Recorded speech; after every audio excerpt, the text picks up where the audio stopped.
Hola, ¿qué tal? En esta ocasión vamos a comenzar con el ciclo de videos enfocados en el estudio de la oración, así que no perdamos más el tiempo. Vámonos al grano. Como se menciona acá, la oración se puede definir desde esos criterios, desde el ortográfico, fonológico, semántico y sintáctico. Particularmente este criterio, el sintáctico, es el que nos interesa más porque naturalmente, bueno, la oración es una estructura sintáctica. Bueno, mencionemos brevemente también la definición, por ejemplo, ortográfica, ¿no? Desde lo ortográfico, como muchos deben saber, la oración es una estructura que inicia con mayúscula y termina en punto. Desde lo ortográfico. Desde lo fonológico, la oración tiene curva melódica propia y está delimitada por pausas, ¿no? O sea, hagan de cuenta de que esto es una oración y bueno, aquí, por ejemplo, digamos con M, comienza con mayúscula, termina en punto, lo ortográfico, y tiene curva melódica propia, además está delimitada por pausas. A eso nos referimos. Según el criterio semántico, como también de seguro saben, la semántica se encarga del significado, del contenido, de la imagen que hay en una palabra, un sintagma y en este caso la oración. Desde lo semántico, la oración expresa una idea, un sentido completo, el contenido pleno, eso que la persona va a imaginar. ¿Bien? Entonces, hagan de cuenta, ¿no? De que alguien, que en este caso vendría a ser un sintagma nominal, hace algo. El señor portero, se me ocurre un ejemplo, el señor portero uh, votó a los estudiantes o sacó a los estudiantes. Póngale, o sea, hay alguien que hace algo. Si yo solo digo el señor portero, pues sí hay una idea, ¿no? Hay coherencia en esa estructura. En 3 palabras, el señor portero. Pero si yo digo que ese señor portero hace algo, pues aquí incluso la curva melódica desciende, ¿no? Se termina de expresar esa idea, a eso nos referimos. Y claro, como justamente lo acabamos de marcar, sintácticamente hablando, la oración es una estructura, es una unidad compuesta por sintagmas. Bueno, sobre todo se va a entender que hay un sintagma nominal que vendría a ser el sujeto, esto vendría a ser el sujeto, y el sintagma verbal sería el predicado, ¿no? Pero no solo son los únicos dos sintagmas que pueden aparecer en una oración. Internamente pueden estar compuestos, pueden aparecer otros sintagmas más, como hemos visto justamente en el tema de los sintagmas, ¿no? Si no lo han visto, véanlo. Teníamos sintagmas nominales, verbales, adverbiales, adjetivales, preposicionales, pronominales, etc. ¿Bien? Entonces, bueno, aquí precisamente bueno, vamos a terminar de definirlo. Es una estructura, una unidad sintáctica independiente y está compuesta por el sujeto, que sería el sintagma nominal, y el predicado, que sería el sintagma verbal. Entonces, bueno, ¿qué es el sujeto y qué es el predicado? Se va a entender, se va a definir normalmente que el sujeto es un sintagma nominal. Aquí está, bueno, lo voy a marcar por si acaso, lo voy a señalar. Es un sintagma nominal. El predicado es un sintagma verbal. Entonces, en este caso, no sé si ya se puede entender, de todas formas lo voy a mencionar, que en el sujeto lo que interesa, ya que es un sintagma nominal, es el nombre. Normalmente va a ser la idea de un sustantivo la que va a predominar en este caso. En el caso del sujeto, ya que es un sintagma nominal. En el caso del predicado, pues hablamos del verbo. Es que no solo eso, ¿no? Como muchos también saben, el verbo, lo voy a hacer así, ya lo voy a super señalar. El verbo es lo más importante en una oración. Normalmente, una oración estándar, me refiero a eso. ¿Sí? Lo más importante en una oración, porque justamente el verbo es el que va a seleccionar a veces el sujeto, el complemento directo, etcétera, ¿no? Entonces, el verbo sería, bueno, es el núcleo de la oración. Aquí tenemos un par de oraciones, a ver, bueno, nada más para explicar justamente esto. Tenemos dos sintagmas, bueno, sintagma nominal, sintagma verbal en la primera oración. El niño pequeño rompió la vajilla. El sintagma nominal está compuesto naturalmente por un nombre que está acá. Este determinante sería su modificador y pequeño, que sería un sintagma nominal, un adjetivo, perdón, sintagma adjetival, que es un adjetivo, sería el complemento del nombre, ¿no? Aquí está. Y niño vendría a ser el núcleo, ¿no? Y lo mismo sucede en el caso del sintagma verbal. Tenemos al verbo, que sería romper, ahí está el verbo. Y la vajilla esto que sería el complemento directo. Aquí tenemos otra oración que, bueno, básicamente señala lo mismo. La oración 2. Canasta es el nombre, bueno, aquí está su modificador, su complemento de nombre, y esto es un sintagma nominal. Y, bueno, todo este sintagma nominal desempeña la función de sujeto. En el predicado lo mismo, ¿no? O sea, la canasta de la señora contiene muchas verduras. Aquí está el verbo y muchas verduras, que esto es un sintagma nominal, va a desempeñar la función de complemento directo, que es un complemento verbal. Esto es un sintagma verbal en función del predicado. Entonces, a ver, definamos brevemente, de manera un tanto general, lo que es el sujeto y lo que es el predicado. A ver, primero vamos con el sujeto. Entonces, el sujeto puede ser explícito o puede ser implícito. Explícito es que va a estar expresado ya sea de forma fónica o gráfica, ¿no? Se va a poder ver, se va a poder escuchar. Puede ser la persona, animal o cosa que realiza o recibe la acción, bueno, diferente a la función, al rol que va a desempeñar. Va a concordar con el verbo del predicado en número y en persona. Bueno, y esto normalmente se utiliza para reconocer cuál es el sujeto, porque el sujeto concuerda en número y en persona con el verbo, Es como una estrategia que luego lo vamos a mencionar nuevamente cuando veamos el sujeto en el siguiente video. El sujeto puede ser, bueno, ya como estructura puede aparecer en forma de sintagma nominal. Es el sintagma nominal que puede desempeñar la función de sujeto. Puede ser un sintagma pronominal o puede ser una suboración sustantiva.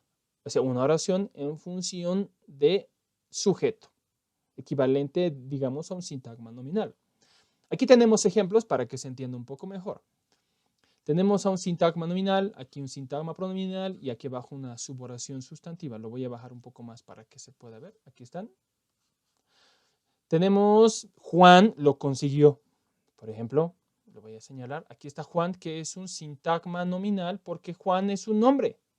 Aquí tenemos un pronombre perdón, es un poquito más para allá.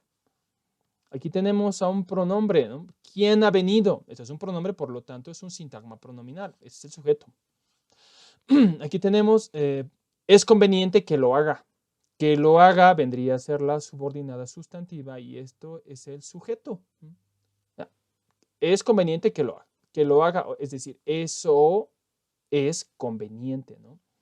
Y voy a señalar con otro color para que se entienda cuál es el predicado. Esto es el predicado y aquí está el predicado. Bueno, entonces definamos brevemente qué es el predicado también. El predicado siempre será explícito, ¿no? No se va a dar normalmente que el predicado, es decir, lo que se va a decir del sujeto, que se puede entender de esa manera también, esté de forma tácita, sobreentendida. Eso pasa con el sujeto, ¿no? Aquí decíamos que el sujeto puede ser implícito. Yo puedo decir, puedo decir, el niño pequeño rompió la vajilla, él rompió la vajilla, o podría decir, simplemente rompió la vajilla y se va a sobreentender y se puede recuperar esa información en la desinencia verbal. También podríamos decir que es lo que realiza o se dice del sujeto. También se puede definir de esta manera el predicado. Siempre habrá un verbo. Bueno, nos referimos a oraciones estándares, ¿no? Porque, bueno, hay otro tipo, por ejemplo, las oraciones unimembres, un caso específico, o en el caso, por ejemplo, de las interjectivas, ¿no? Que son equivalentes a oraciones, pero bueno, esa es otra historia, aquí ya lo hemos explicado también antes, ¿no? Pero normalmente se va a entender que hay un verbo conjugado. Su núcleo es el verbo, como decíamos acá, aquí está la estructura, esto vendría a ser el núcleo, o sea, el verbo, por eso hablamos del sintagma verbal, y en este capítulo vamos a enfocarnos, en esta parte, en este ciclo de videos, vamos a enfocarnos en esto, en los complementos verbales. Los argumentos y los adjuntos. Argumentos que bien pueden ser el complemento directo, el complemento de régimen verbal, el complemento de medida argumental, el complemento locativo argumental, bueno, en algún caso el complemento, bueno, todos los demás, ¿no? Estos son los complementos verbales. Antes ya habíamos visto en la parte de sintagma nominal los complementos nominales, 5 estructuras que pueden desempeñar la función de complemento de nombre, y en este caso los complementos verbales, bueno, son variados dependiendo si son o no seleccionados por el verbo y de la función específica que hace. Bueno, a ver, vamos a continuemos. Esta parte finalmente, este video está orientado a simplemente introducir un poco, ¿no?, estas definiciones de la oración. Entonces aquí tenemos, por ejemplo, las funciones sintácticas, que es lo que nos interesa en esta parte, y también las funciones semánticas, y en algún caso tal vez podemos referirnos también a las funciones informativas, pero sobre todo a las funciones sintácticas. Nos referimos a los roles o papeles que desempeñan los sintagmas, ¿no?, en relación al verbo. Tenemos al sujeto, al complemento directo, indirecto, complemento de régimen, complemento agente, etc. Vamos a justamente estudiar cada uno. Las funciones semánticas se refieren al rol, al papel que desempeña cada participante del predicado en función de sus propiedades semánticas, de la idea, del significado, ¿eh? Y en este caso podríamos hablar bueno, también de argumentos y adjuntos, ¿no?, como, bueno, el agente, el paciente, el experimentante, el destinatario, el origen, etc. Las funciones informativas, bueno, realmente en esta parte no vamos a hacer mucho énfasis, ¿no? O sea, nos refieren al tema, al rema, al tópico, sobre todo las funciones sintácticas y semánticas. Otros conceptos que son importantes en esta parte de la oración para entender a qué nos vamos a referir son las ideas de argumentos y las ideas de adjuntos. ¿A qué nos referimos? Cuando un complemento va a ser un argumento. Cuando ese participante es seleccionado semánticamente por el predicado en función del significado de este. Bueno, si es o no seleccionado o exigido por el verbo. Por ejemplo, el verbo comprar, como aparece en esta oración, exige 2 argumentos. Comprar. Yo puedo decir, digamos, compró, decir compró. Si yo digo compró, automáticamente se entiende que alguien, bueno, en este caso una tercera persona, él o ella, compró.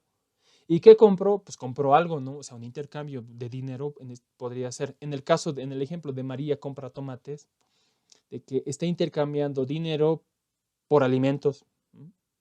Por más de que no mencione María y por más de que no diga tomates, si digo compra, se va a entender de que alguien va a ir a intercambiar al kiosco con la casera o algo así, alimentos, ¿no?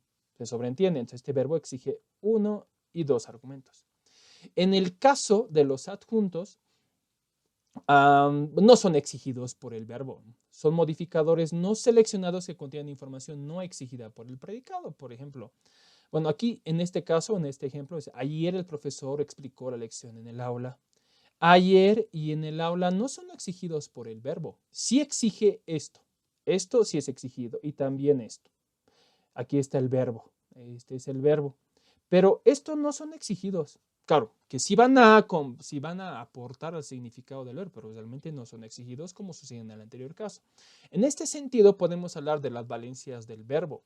Si el verbo tiene valencia 0, es decir, no exige ningún complemento, ni el sujeto, ni nada, son avalentes. Por ejemplo, ayer llovió. Ni esto es exigido.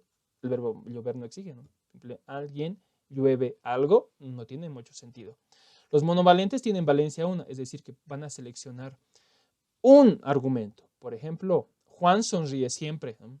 El verbo sonreír exige al sujeto, pero bueno, esto no es seleccionado. Simplemente Juan sonríe. Los bivalentes tienen valencia 2 y exigen 2 argumentos, ¿no? Por ejemplo, Luis lleva una maleta. El verbo llevar exige al este sujeto y exige al complemento directo. Si yo digo solamente llevo, se entiende que alguien ha llevado algo automáticamente. Y en el caso de los verbos trivalentes o polivalentes, tienen valencia 3, es decir, seleccionan 3 argumentos. Javier regala dinero a los niños pobres. El verbo regalar va a exigir un sujeto, exige complemento directo y exige un complemento indirecto. Alguien va a regalar algo a alguien, por más de que no se mencionen ni Javier, ni dinero, ni niño, se sobreentiende porque alguien regala algo a alguien, alguien se beneficia de ese regalo. A eso nos referimos, hay que ver. Sin necesidad de mencionar el sujeto y otros argumentos, el verbo los va a exigir y los va a seleccionar. Bueno, entonces